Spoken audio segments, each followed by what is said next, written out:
Olá! Começa agora o Revista TST com tudo que foi destaque ao longo da semana no Tribunal Superior do Trabalho. E no programa de hoje você confere. Usina não terá de indenizar família de trabalhador morto ao ser atingido por um raio em Alagoas. Clínica indenizará a trabalhadora por mantê-la em casa sem rescindir contrato de trabalho. No quadro Quero Post, a dúvida de uma internauta sobre aposentadoria por invalidez. Havendo recuperação, o aposentado pode retomar as atividades? Tudo isso e muito mais, agora no Revista TST.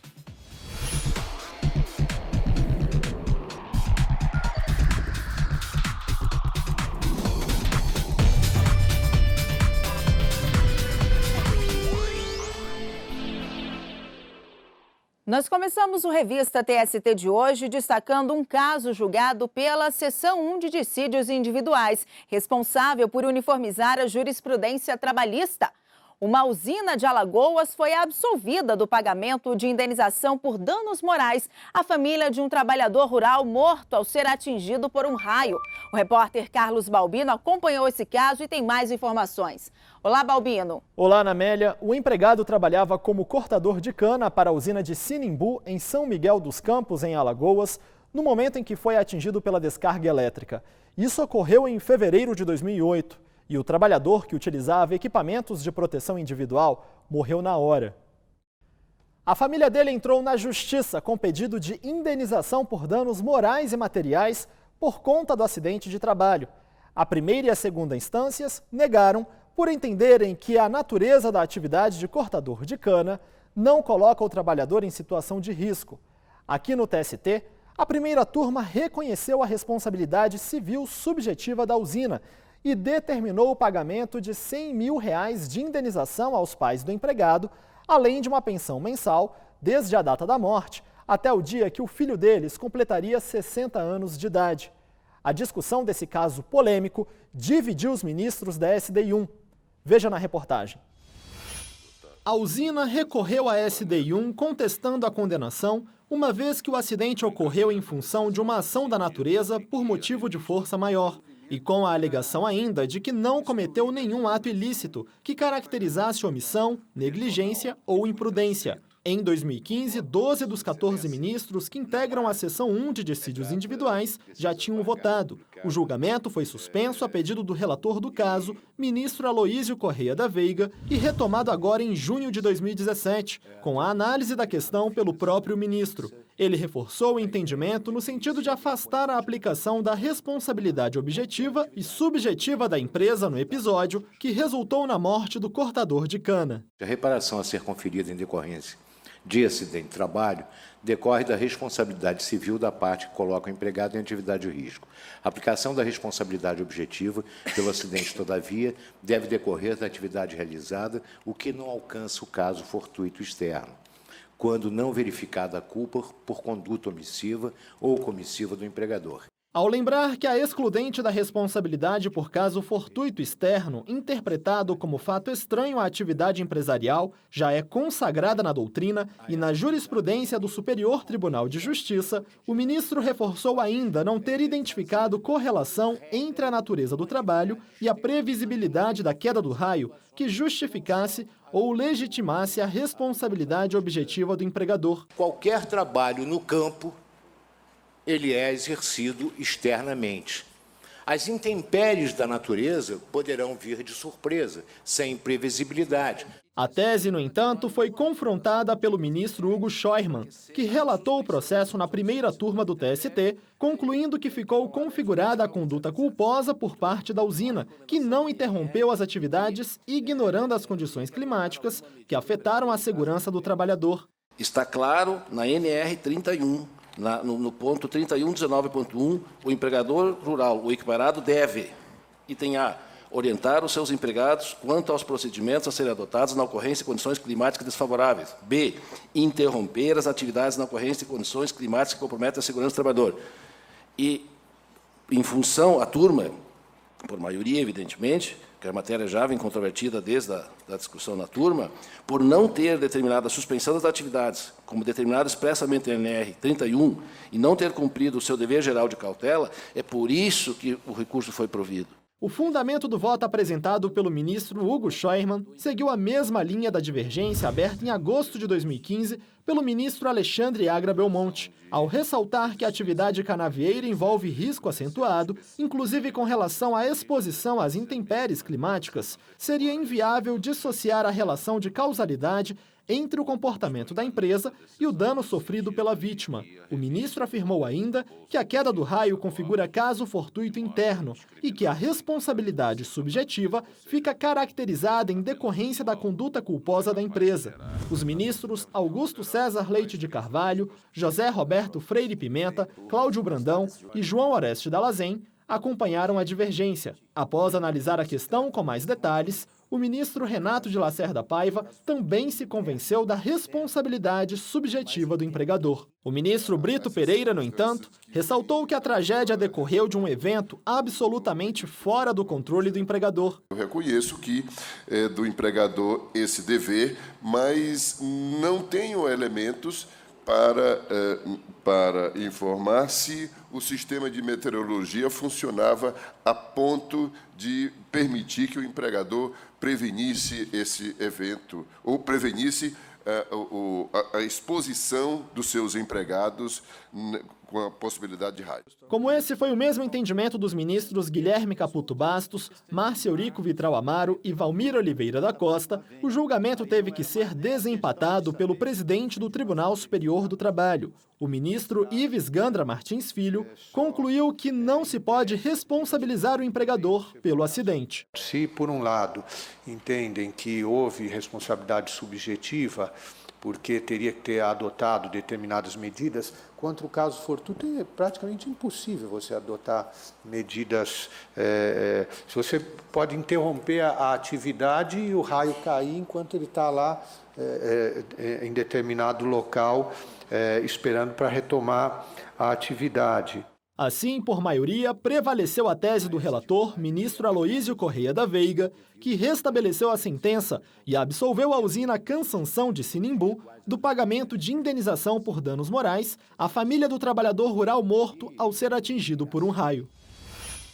E os ministros da SDI2 analisaram a demissão de uma empregada portadora do vírus da hepatite C. A trabalhadora alegou que a dispensa foi discriminatória, mas a empresa argumentou que a motivação foi econômica. Confira a decisão na reportagem. A inspetora de qualidade da Lenovo Tecnologias alegou que a demissão foi motivada por discriminação, por ela ter hepatite C. A trabalhadora então entrou na justiça pedindo reintegração ao emprego. A empresa entrou com um mandado de segurança com pedido de liminar no Tribunal Regional do Trabalho da 15ª Região, com sede em Campinas, para anular a decisão de primeira instância que havia concedido a antecipação de tutela e determinado a reintegração imediata da inspetora com base na súmula 443 do TST. A súmula diz que é discriminatória a demissão de portador do vírus HIV ou de outra doença que suscite estigma ou preconceito e prevê a invalidade da demissão, garantindo o direito de reintegração ao emprego. A empregadora defendeu que a decisão do regional feriu o direito líquido e certo, já que não foram garantidos a ampla defesa e o contraditório. A empresa negou ainda que a dispensa da trabalhadora tenha sido discriminatória. Disse que o cenário econômico brasileiro contribuiu de modo severo para o declínio dos negócios, o que provocou o encerramento do contrato de trabalho de vários empregados da empresa. Na seção 2 de dissídios individuais, a relatora do caso, ministra Adelaide Miranda Arantes, entendeu que não foi abusiva a decisão de origem e, como se trata de doença, o dano causado à empregada pode ser irreparável. A ministra negou o recurso da Lenovo e rebateu os argumentos da empresa. A nobre advogada já havia trazido através de memorial o argumento de afastamento da súmula 443, mas na hipótese vertente eu não encontrei o respaldo para esse afastamento. De todo modo, acrescido dos argumentos da tribuna, eu coloco para Vossa Excelência e mantenho por hora o meu voto. Os demais ministros da SDI2 seguiram o entendimento da relatora. Dessa forma, por unanimidade, a empresa vai ter que reintegrar a inspetora. E atenção! De 2 a 31 de julho, ficam suspensos os prazos recursais, que vão ser retomados no dia útil seguinte. Nesse período, não haverá sessões de julgamento e o exame de medidas urgentes vai ser realizado pela presidência do tribunal. E no próximo bloco, vamos responder à dúvida de uma internauta sobre aposentadoria por invalidez. É no quadro Quero Post.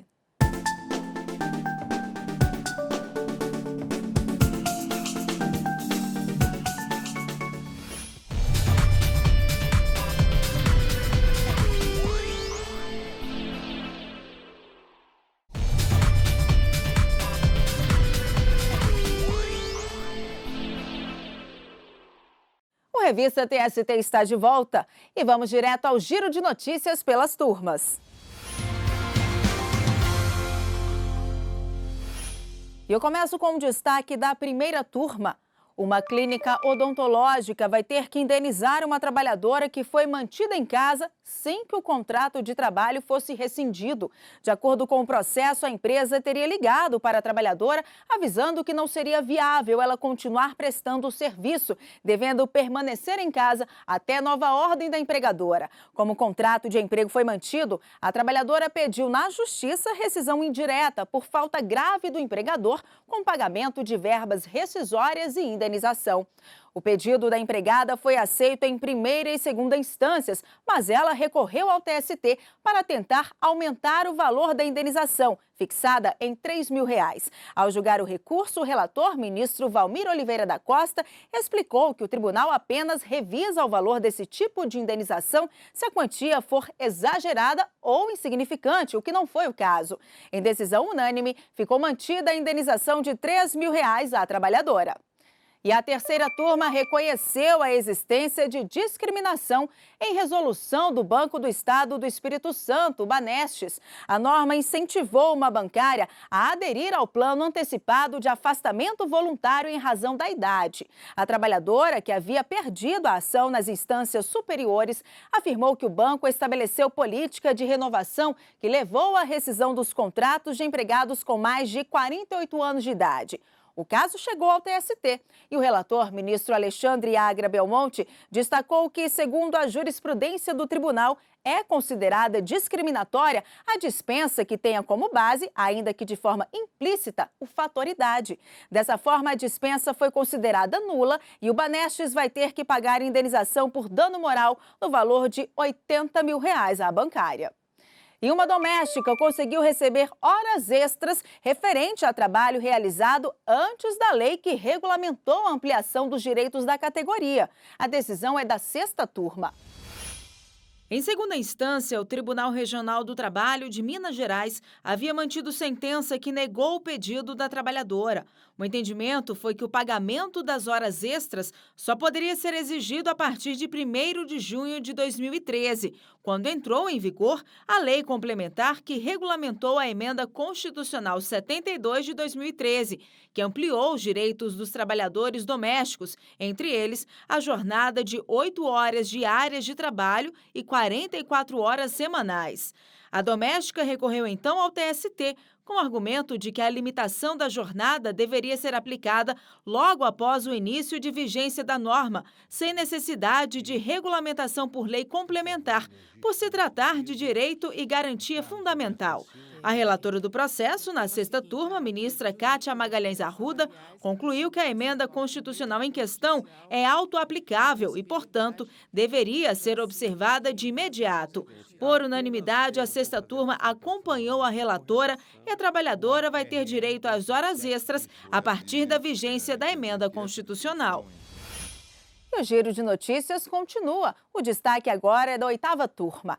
Ficou mantida a decisão do TRT do Paraná, que validou a demissão por justa causa de um entregador que furtou 5 latinhas de refrigerante da distribuidora de bebidas em que trabalhava. O relator do caso no TST, ministro Márcio Eurico Vitral Amaro, entendeu que a relação de emprego não poderia mais permanecer, porque o empregado sabia que só poderia consumir os produtos fabricados pela distribuidora dentro da empresa. O trabalhador havia alegado que, no caso, deveria deveria haver a gradação de penalidade, com advertência e suspensão prévias. Mas, para o ministro, é desnecessária a gradação, uma vez que a relação de confiança foi prejudicada por causa da atitude do entregador. E essa notícia teve destaque em nossas redes sociais e recebeu alguns comentários na página do TST no Facebook. Um deles foi o do Adriano Araújo. Na opinião dele, desonestidade não tem perdão, é justa causa sumária. E deixe você também o seu comentário na página do TST no Facebook. O endereço é facebook.com/TSTJus. E vamos agora responder a dúvida trabalhista enviada por um internauta com a hashtag Quero Post.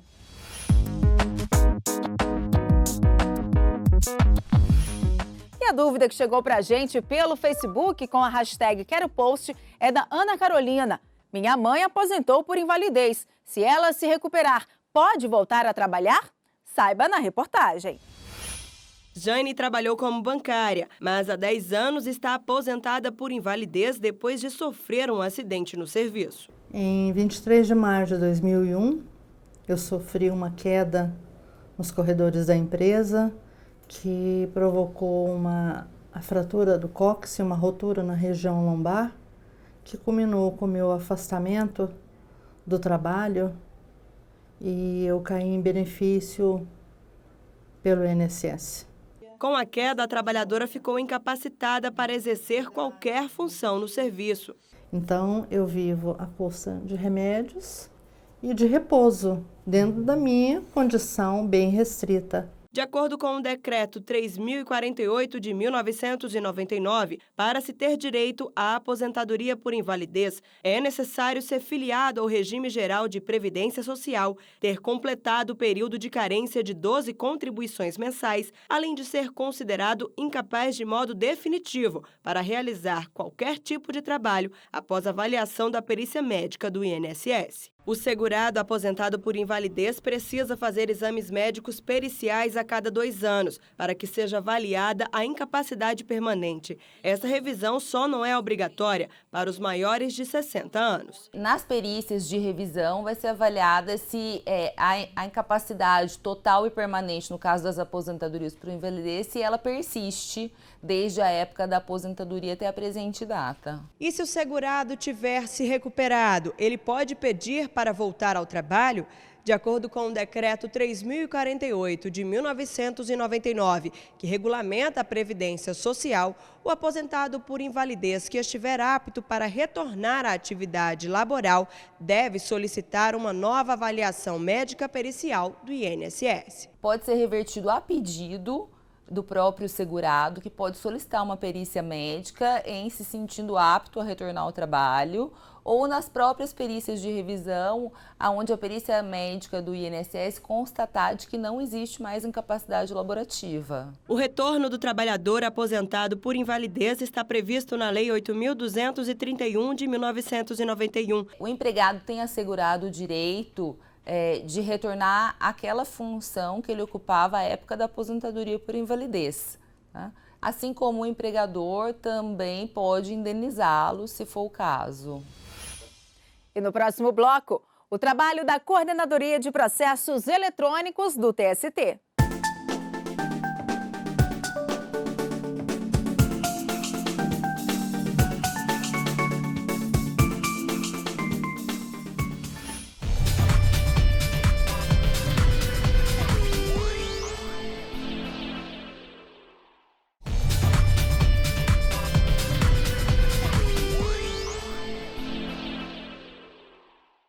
Você está assistindo ao Revista TST e vamos agora conferir outras notícias que marcaram a semana na Justiça do Trabalho. Foi homologado no Tribunal Superior do Trabalho o Acordo Coletivo 2016-2017, firmado entre a Companhia Nacional de Abastecimento, a CONAB, e a Confederação Nacional dos Trabalhadores no Comércio, a CNTC. A norma assegura reajuste salarial de 7,97%. O aumento é retroativo a 1º de setembro de 2016, data base da categoria. Também ficou definido auxílio escola no valor de R$ 155. Não houve acordo sobre o auxílio alimentação, que será julgado pela Seção de Dissídios Coletivos do TST.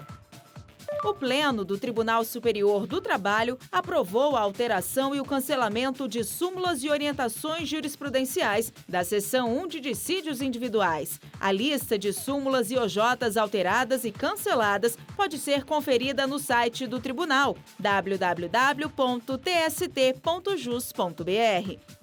O Pleno do TST elegeu os nomes do desembargador Valtércio de Oliveira, do Tribunal Regional do Trabalho da 5ª Região na Bahia, e do juiz do trabalho Francisco Luciano de Azevedo Frota, titular da 3ª Vara do Trabalho de Brasília, para compor o Conselho Nacional de Justiça no biênio 2017-2019, nas vagas da Justiça do Trabalho destinadas a magistrados de 2º e 1º graus. As indicações seguem para aprovação pelo Senado Federal.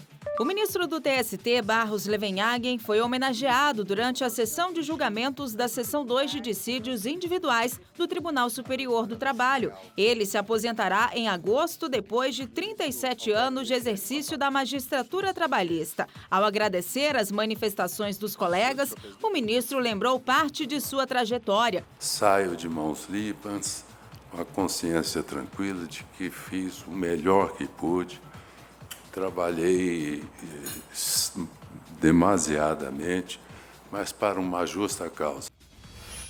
O livro Lições de Direito e Processo do Trabalho, do ministro João Oreste Dallazen, foi lançado no TST. Veja como foi.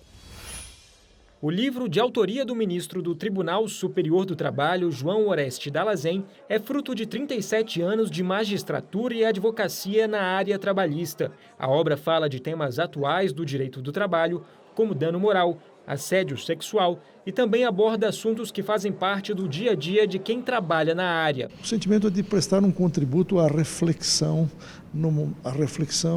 dos operadores do direito do trabalho, do processo de trabalho, advogados, juízes, membros do Ministério Público, no momento em que há uma crise do direito do trabalho, do próprio processo de trabalho e da justiça do trabalho, por consequência, e em que nós todos precisamos pensar muito sobre os institutos do direito do trabalho e a finalidade própria do direito do trabalho. O lançamento da obra foi prestigiado por ministros do Supremo Tribunal Federal, do próprio TST e também por servidores, advogados e estudantes. E no Por Dentro do TST de hoje, você vai saber mais sobre a unidade responsável por gerenciar sistemas jurídicos eletrônicos, dando celeridade à tramitação processual no TST.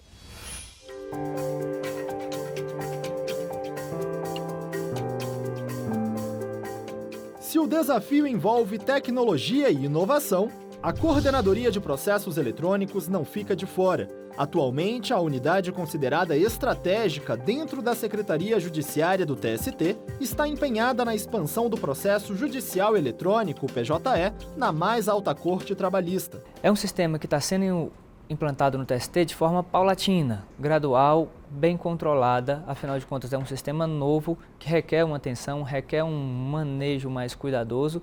Afinal de contas, é um sistema diferente do que a gente usa. Além do PJE ainda em fase de implantação, o setor gerencia o funcionamento de pelo menos outros 9 sistemas jurídicos desenvolvidos para facilitar e dar celeridade à tramitação dos processos judiciais no TST. Todos são integrados, mas cada um é voltado para uma atividade específica. Nós temos um sistema para visualização dos processos, um sistema para elaboração de minutas, um sistema para publicação das decisões, um sistema para autuação e distribuição de processos, e assim a gente vai formando vários módulos de melhoria dos sistemas judiciais. É grande a responsabilidade da equipe encarregada de providenciar as melhorias necessárias e manter o funcionamento adequado dessas ferramentas. Aproximadamente 80 pessoas se dividem em 4 áreas da Coordenadoria de Processos Eletrônicos. Nessa destinada à assistência de projetos e demandas de sistemas judiciais, o trabalho é sempre dinâmico. A gente está sempre reunido, realizando reuniões para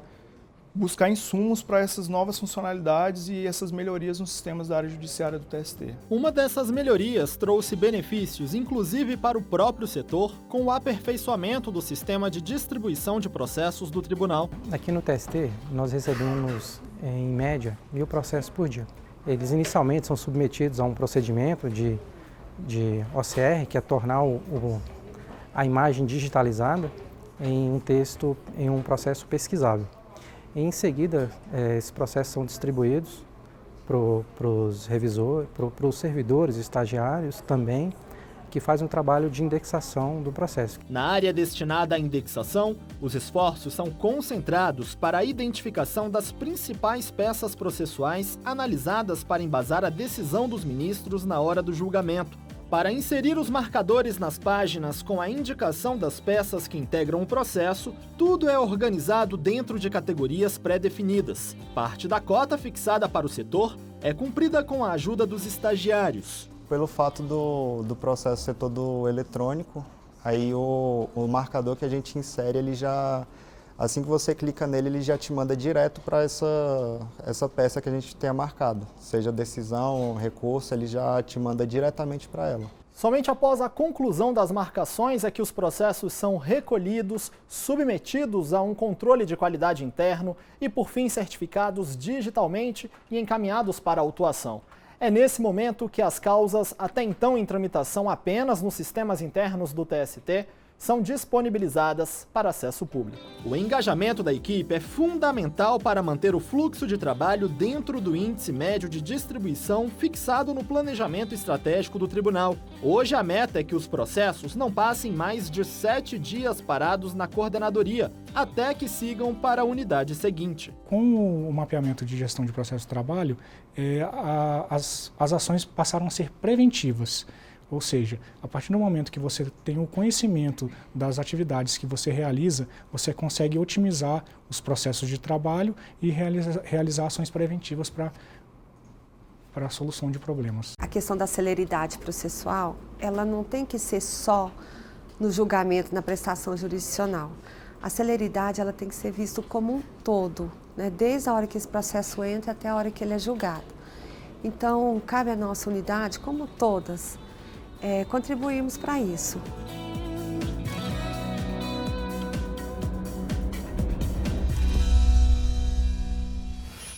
E chegamos ao fim de mais uma edição do Revista TST. Mas você segue acompanhando as notícias do Tribunal Superior do Trabalho no nosso site e pelas redes sociais. Muito obrigada pela companhia e até o próximo programa. Tchau!